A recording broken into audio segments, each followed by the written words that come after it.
খাবি দিলাম যা খামুই না। এই বেড়া তোরা খাবি আমার কবি না, আমি একজন নামি দামি ব্যক্তির ছেলে, তোরা দোকানে ভিতরে এরকম করলে আমার মান সম্মান থাকবো? আমি খাইতারুম? তোরা খাবি কবি আমারে, আমি আড্ডা লয়ে দিব। তোরা কি লেখা টানাটানি হেসরা হেসরা লাগাস কেন? ওই ভাই চা দেন তো, 8টা চা বানাও দ্রুত।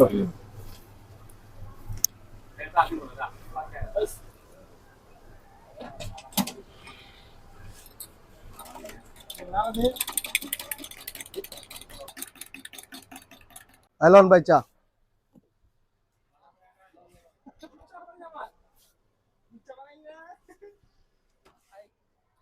কিরে বন্ধু, খালি চা খাওয়াবি? চার লগে আর কিছু খাওয়াবি না? না রে বা, আজকে চাটা খা, অন্যদিন মনে করছে খাওয়া মানে বুঝছ না। এমনি বেটা গরিব মানুষ, বেটার কাছে বাংতি নাও থাকতে 1000 টাকা, বাকি খাইতে হইব আমার, বাংতি থাকবো না বেটার কাছে, কার্ডও চলে না বুঝছ না। তার জন্য মামা একা খাবে, থাক আমরা খাবো না। ওই দুধ চা খাইতেছে, তোরা আমরা তো রং চা খাইতেছি। কি চা খাওয়ালি? সাধু একটু রং চায় খাওয়াইতাছো, তার কিছু খাওয়াবি না? বাকি তো খাবি। 1000 টাকা বেটারা জিগাইছি, বেটা কইছে বাংতি নাই। আচ্ছা ঠিক আছে, খাইলাম।